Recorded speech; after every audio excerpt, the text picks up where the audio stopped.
Good morning, children, and welcome back to the online classes. The previous week was given to you as a free week, and that should have enabled you to complete all your work and get all your work updated and complete the works or the work, your incomplete work, should have been completed by now.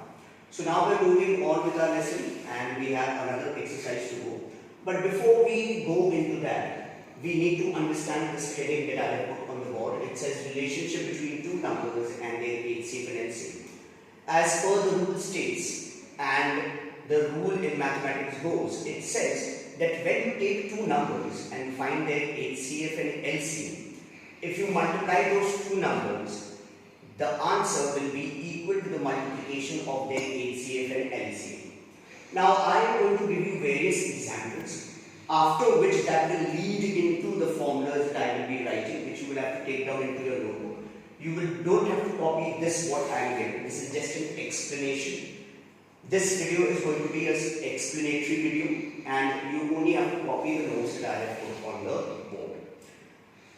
Let's take an example. It says that two numbers multiplied are always equal to the multiplication of their HCF and LCM.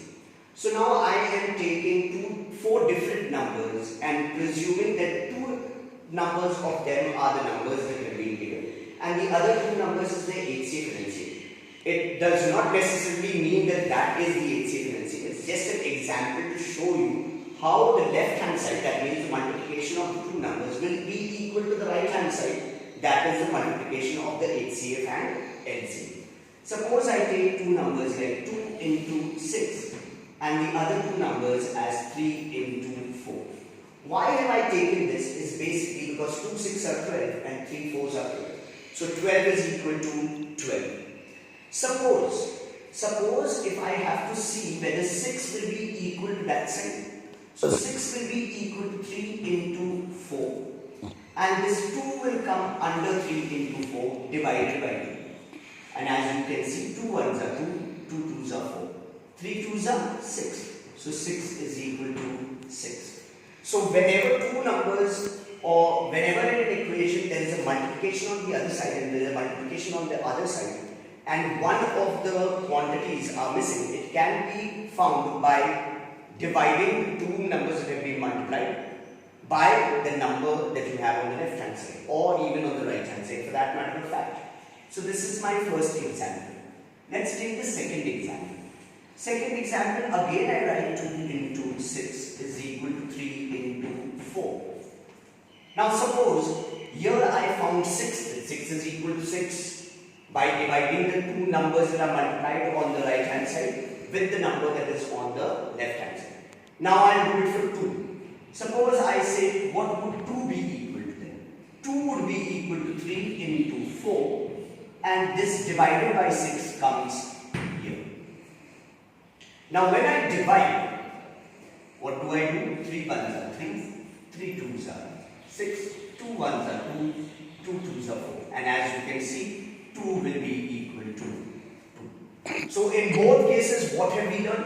We have learned that always when we are multiplying two numbers on the right hand side, if a number is missing, that number can be found by dividing the product of the two numbers by the number that has been given.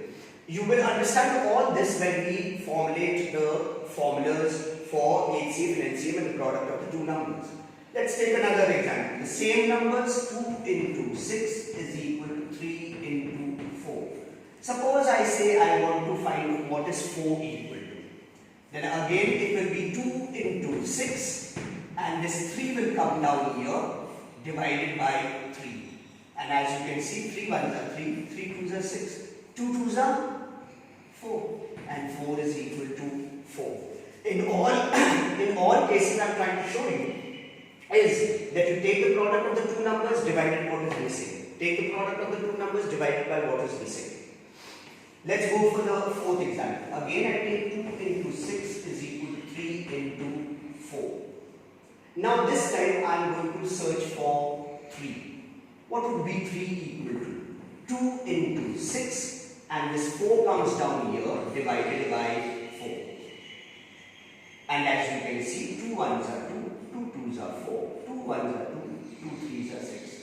So what do I get? 3 is equal to 3. These 4 examples I have given you because these 4 examples lead to the formulation of the formulas for HCF and their numbers. And this is just an explanation as to how those formulas work. You don't have to copy this. This is just an explanation to show you how the left hand side always turns out to be equal to the right hand side.